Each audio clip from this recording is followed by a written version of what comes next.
Oh my goodness. Every day I wake up, it's another new dude that's talking crazy. This time, it's Dan Patrick. My question is to you guys, why don't y'all just let us be? Let us stay to the side. Let us just work on our stuff. But no. You gotta talk and we gotta drill down on you. I'm gonna tell you why Dan Patrick's out of pocket and we gotta get another one. It's your boy G Bush on the Barbershop.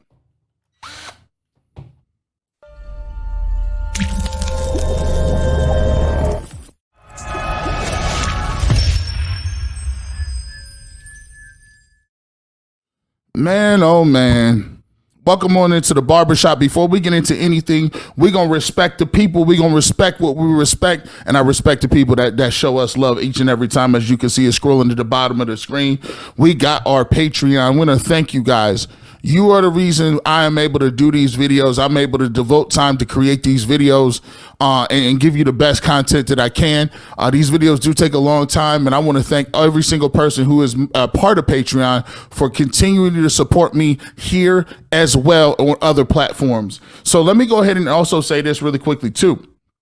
If you're not supporting on Patreon, okay, I love the fact that people still can support. Let me bring this down a little bit. People still can support and donate on the Barbershop. So thank you so much for that as well. You can donate to support the Barbershop, paypal.me/GBush91, $GBush91 on Cash App as well. You can use the QR code right there to scan it. It'll take you right to Cash App. But we want to thank all of those individuals who are, donating wherever you are. And we want to thank you because without you, we would not be able to give you this content. And let me throw this up here as well. And so we want to say thank you for our Patreon members. Our top tier, MVP tier, is Greg Smith. Want to thank you, Greg, for your top tier MVP donation. We appreciate you. All-star tier is Amari Spence. Thank you so much for supporting the Barbershop. And then our starting tier members, Bradley Thomas Brooms, Aaron, Gail Mayo, Spencer Mahone, Brandon Russell Edwards. Thank you guys so much, and we appreciate everything that you do for the Barbershop. Let's get into today's video. Dan Patrick says the Cleveland Browns are unlikable. And let me start off with full disclaimer. At once upon a time, I really liked Dan Patrick. I thought he was and still is very talented. Still is very talented. I think he was one of the pioneers, one of the forefathers when it comes to SportsCenter, bringing up how sports was really. He brought some humor. He brought that sarcasm. He brought the dryness. He brought some hitness to SportsCenter, and he helped make SportsCenter why it was one of the phenomenons that it is. As SportsCenter kind of tailed off, and they started having less and less creativity. They started having knockoffs everywhere. It just seems sometimes as these individuals get older, you start to see some of the luster and shine just fall off a bit. And what I mean by that, they don't have a filter anymore. Remind me of what Keith Olbermann, right? Keith Olbermann was another one of those guys who was on SportsCenter, and Keith, for a long time, was a guy that everybody looked up to and thought was very innovative in that space. But he had some crazy things to say when it came time to for NCAA basketball, the women's field, when he talked about the lack of class from LSU when the Purdue girls were doing that the whole season. So they come off as kind of condescending, get off my lawn. And that's what happens sometimes in this medium when you make a lot of money. When you make a lot of money in this industry, what it does, that money gives you that leeway to say, man, I could ride off into the sunset. I got all my money. Who cares? I'm gonna talk how I really want to talk. And sometimes you wonder, have you always thought that way? See, there's a thing that happens when you get in this industry where you have to toe the company line, so to speak. But as you get older and as you don't have to report to people, and he does independent content. So, and don't get me wrong, I think Dan Patrick's still a legend. I got a lot of respect for Dan Patrick. But like anything, man, I'm not the one though. I'm not the one, dog. And what I mean by really different is I still don't care. I'm not going to do certain things, and I'm not going to have a response to certain things because, quote unquote, I might not be able to get to where they are. Like some people won't say nothing because they think Dan Patrick might one day call them and give them a job. That's what I'm not looking for that. I'm not trying to go to the cookouts. I'm not going to no birthday cakes. I'm not eating that. I had to get on Rich Eisen last year, and I think he low-key responded. In a blog. I think he responded. I had to get on him because he was cackling and laughing in the blogs talking about when the owners was doing it. Prostitution, that's okay. Hey, listen, that's okay. He was laughing and kiki and ha, and then all of a sudden he had to clutch his pearls. I clutched my pearls when Deshaun Watson said it. And then at least he was cool enough to admit it. And I'll give you credit for that. At least you came out in your second response to G. Bush. You said, what am I supposed to do? I work for the NFL Network. Am I supposed to say something against them? Am I supposed to call them out? They're my employers. They signed my checks. I just signed a new deal. And it's true because we had Jim Trotter on. When Jim Trotter was working for the NFL Network and he called Roger Goodell out and said, hey, Roger, you told me last year you was going to be more inclusive in your hiring practices with minority writers and journalists. There is still today no editors at the desk. There's none of that. What's going on? And he called him out Super Bowl week. Guess what? Jim Trotter came on our show, Ultimate Cleveland Sports Show, and said Roger didn't like that. As a matter of fact, I probably won't get my contract renewed for the NFL because I said what I said. And guess what? He didn't get it renewed. So they ain't lying. If you go against the NFL, I'm sorry. You might, your checks might not be really, they might not be coming too much quicker. They might get cut a little short. But here's the problem, Dan. I don't know if he got good advice. This is year 2 of this. And here's a portion of Deshaun Watson yesterday meeting with the media. The whole situation changed me, in a situation where it's just kind of, I had to lock in on myself, channel and really know who I'm, surrounding myself with, and just really who's going to be there and support me, even when I'm at my lowest point. And, the last 2 years was definitely my lowest point in my life, but, that's part of life. And, I just go from it, I learn from it, I continue to move forward and push forward and continue to show my real character, my real personality and who I am. Okay, that's not the sound that I wanted from Deshaun Watson. He talks about blaming the media, and if we can find that, that's far more impactful than that. You're acting like, well, if you guys wouldn't have had Deshaun Watson, if Deshaun Watson wouldn't keep saying dumb things, maybe we might come around to the Cleveland Browns. But if I'm a network executive, CBS, NBC, ESPN, how many times do you want them? Thursday Night Football? Because you kind of have to jump into that conversation a little bit. You're a quarterback on a team that right now is polarizing, it feels like. They're not must-see TV. If Deshaun Watson didn't have this off the field, then he would be a must-see quarterback. You have Nick Chubb on there. I mean, they have some star power. You have one of the originals as far as franchise. They had great history there, great fans there, great tradition there. I don't know how many times the Browns are going to be on national TV.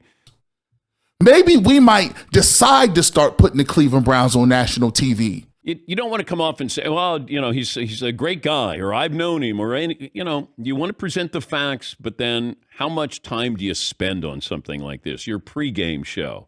Nobody wants to hear that Deshaun Watson, the media was out to get him.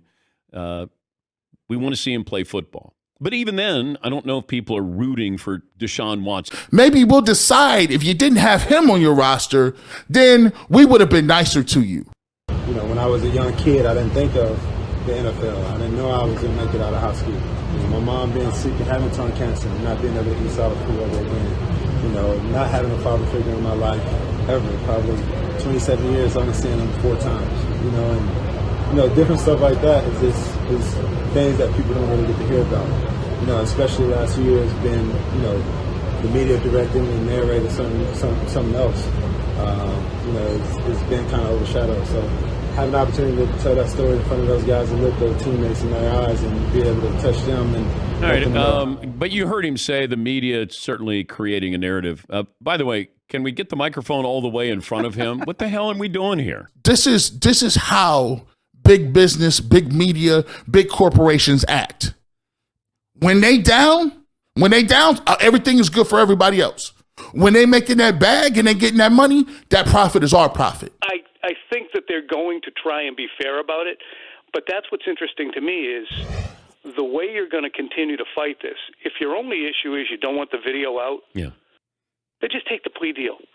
Everyone has long since gotten over it now that the notion of human trafficking at that location or in that investigation has not been unearthed. And the media acts the same exact way. Part of me says Robert Kraft should just say, you know what, if it's going to get out, here's a statement. You might not enjoy what you see, and if you do, I live in Brookline. You can stop by at any time. I mean, think about it. The media acts the same exact way. Do exactly what anybody who has headed off an investigation in the past, Bezos. How did Jeff Bezos undermine the National Enquirer? By saying exactly what they would find. So, I mean, there's a way to circumvent this. When you look at the Cleveland Browns and how the national media has dealt with the Cleveland Browns since they got Deshaun Watson, ask yourself this. When were you guys ever rooting for the Browns? Y'all ain't never gave us no breaks. Y'all ain't never really did nothing for us. Y'all ain't really put us on. So why are you acting like now this is the reason you don't mess with us? It goes back to what was called on the field. They called it a completion. So it's got to be irrefutable evidence to overturn it. And they ran another play, which I've never seen happen in this. After review, the pass is incomplete. First down, Jacksonville. Wow. So they say he was juggling the ball.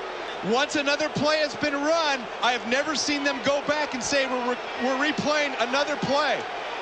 And I mean, this is serious stuff here in Cleveland. This is a playoff spot potentially on the line.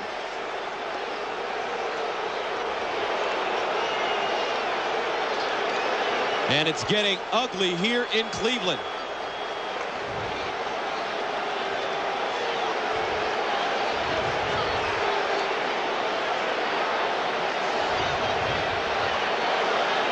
And it's getting ugly here fast. This is how I know politics permeates the whole game. Dan Patrick sits there and says, I would bring Deshaun Watson into the room.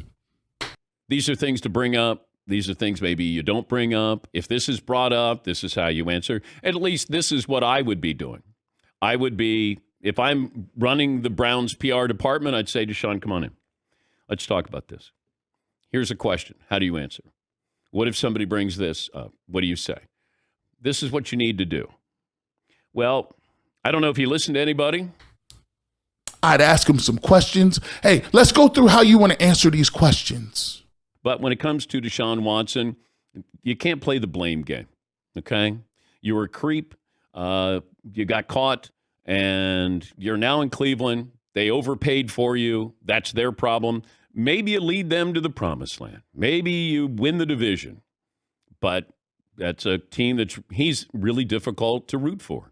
But he's going to say, he's going to call us out for a narrative. No, you're the one that was a creep. No, you're the one that did all this. Now, listen, you see how they slide little words in there? Now, I want to know how many times did he call them owners creep? They just take the plea deal. Everyone has long since gotten over it now that the notion of human trafficking at that location or in that investigation has not been unearthed. I'd like to know I want to see if Robert Kraft pull up on him, does he call him a creep? How many times you say Jerry Jones? You brought it on yourself.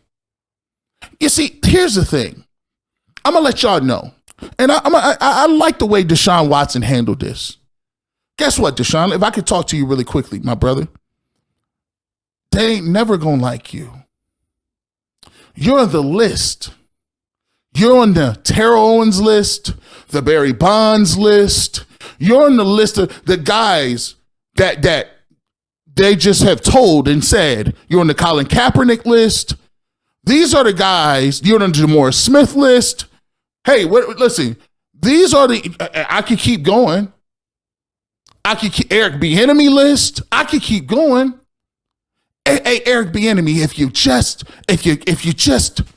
let's see, if you get 3 more Super Bowls and Patrick Mahomes gets 6 more MVPs, we may think about giving you a second interview for your head coach.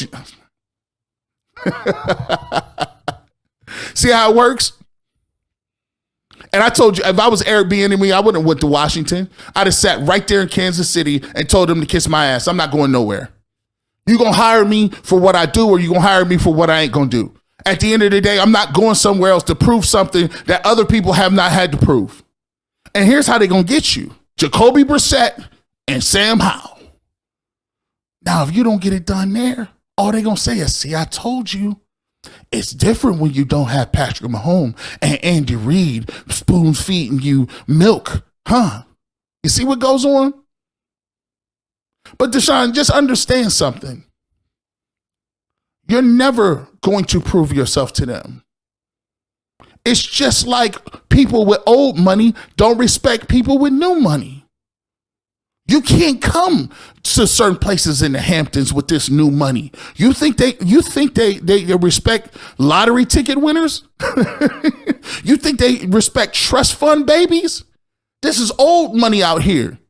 See, certain money can't buy you into places. And you are on that list today. But let me tell you something.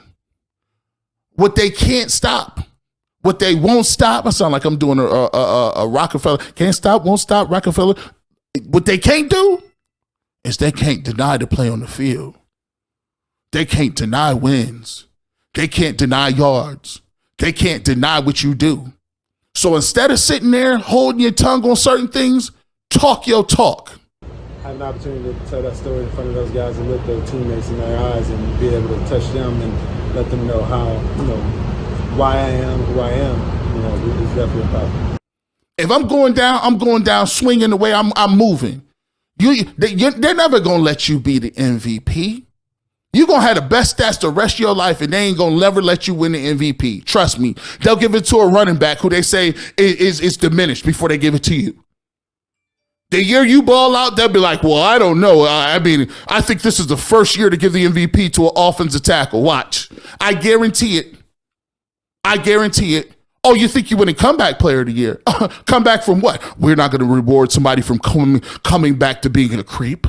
And even from that soundbite we played, we're supposed to feel sympathetic towards him, that he was at the lowest point of his life, which he put himself in that situation, and are we supposed to care who stayed by his side and who his real friends are? Well, he's blaming others. We're not going to reward that type of behavior.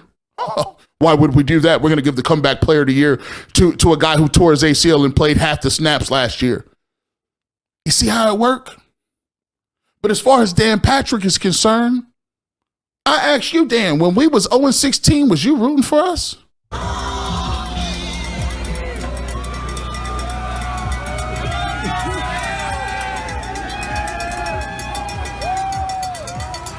When we was 1-15 and we was moving around and we had to parade for winless games, was you supporting us? When you was running around and everybody in the media made fun of the dumpster fire and how many quarterbacks that we had. Tied at my Tim Couch, Dougie P, Phillies coach, Tim Couch back again. Then they drafted Spurgeon Wynn, Kelly Holcomb, Luke McCown, Jeff Garcia came to town, Dilbert, Charlie Fry, all of them went bye-bye.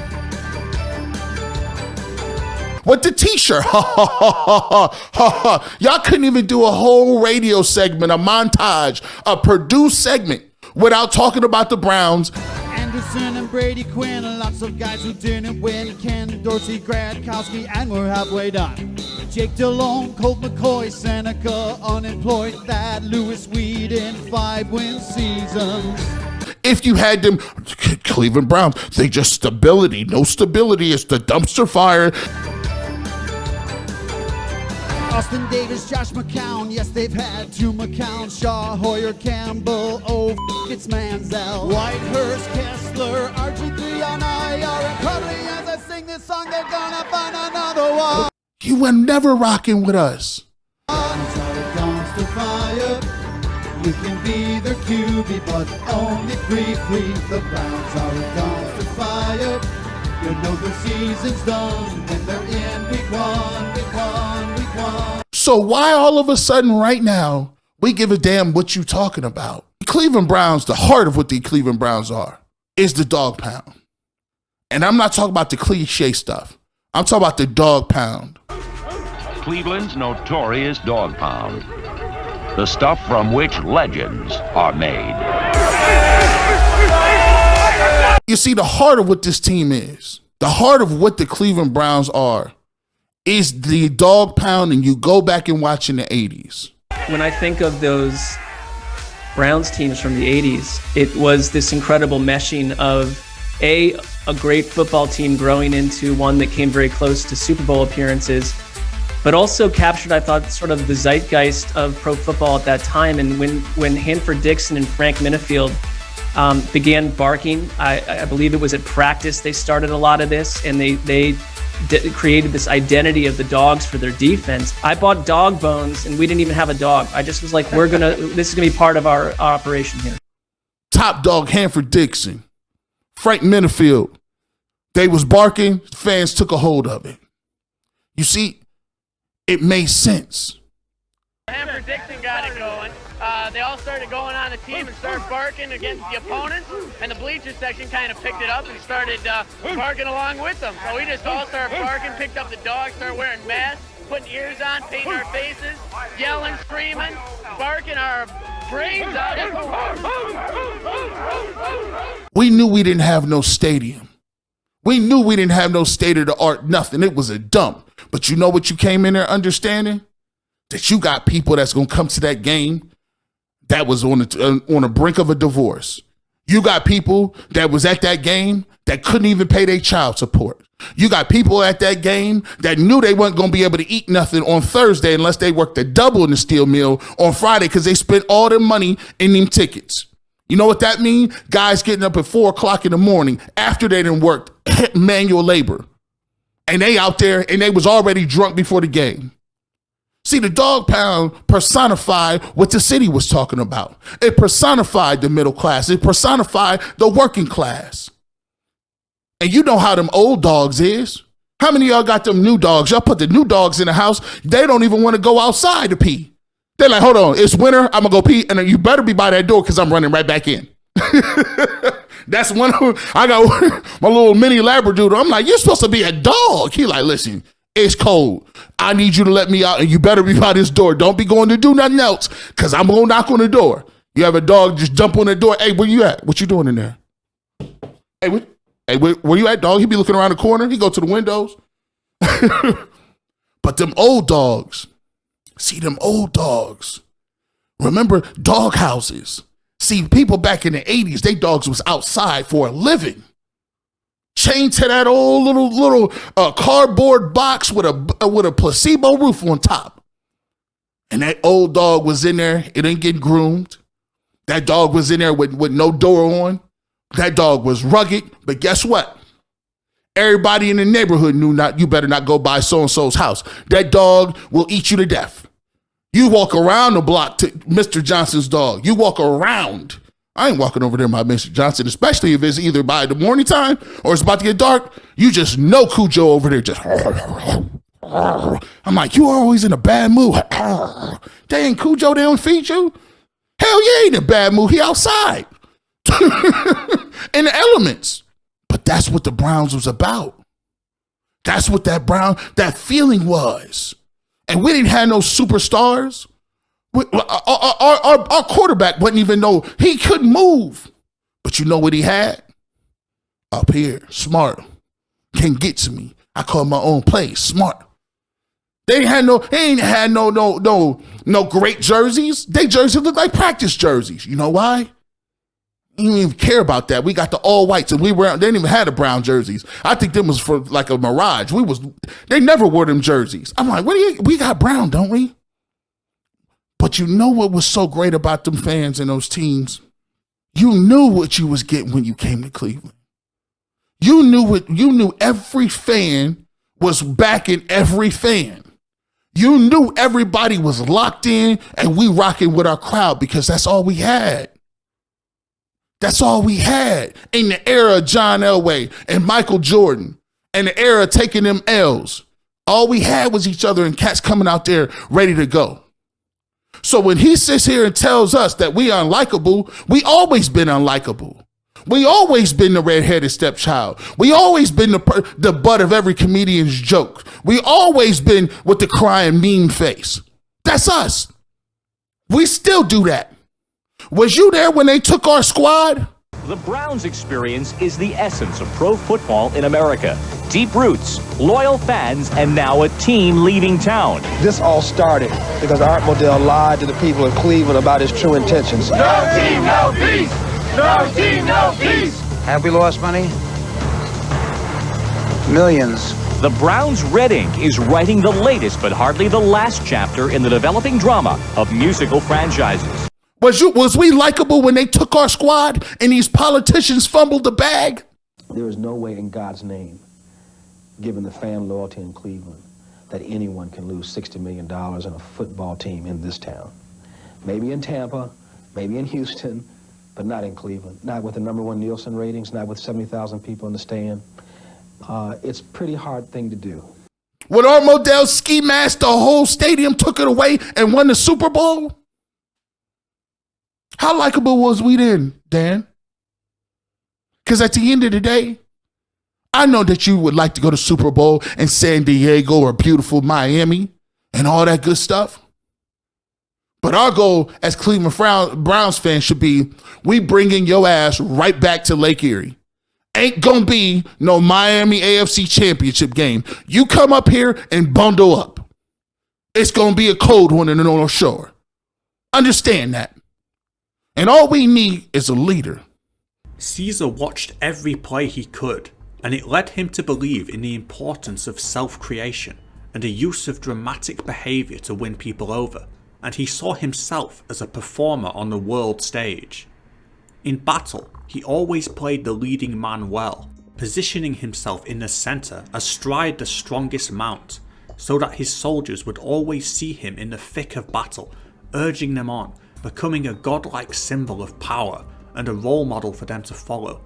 Of all the armies in Rome, Caesar's became the most devoted and loyal. His own self-belief had caused his soldiers to identify with him and with his cause. We need one cat. We need one dude that got that same mentality. Hannibal was a master of unconventional warfare. He employed tactics that exploited his enemies' weaknesses and utilized surprise attacks to unsettle the Roman legions.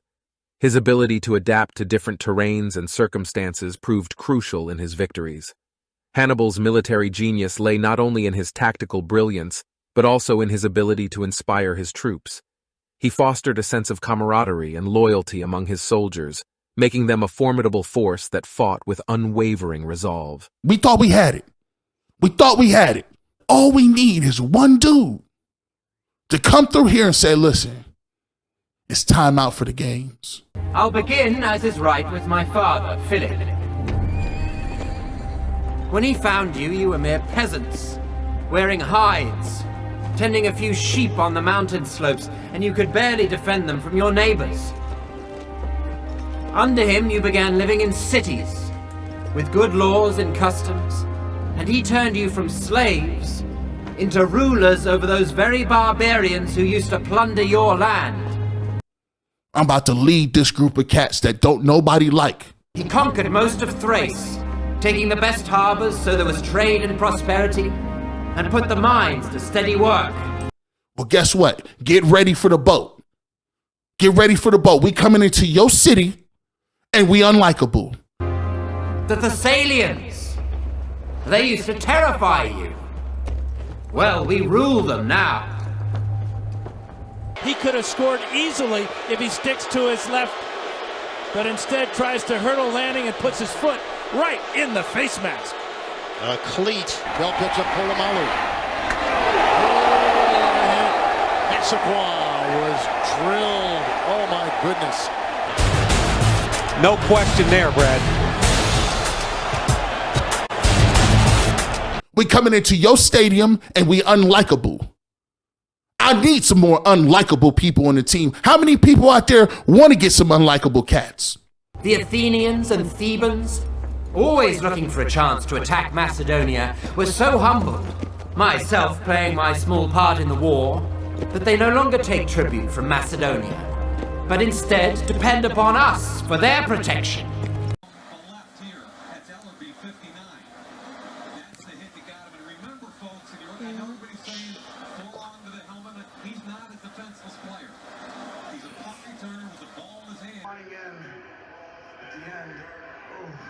Goes for 26 yards.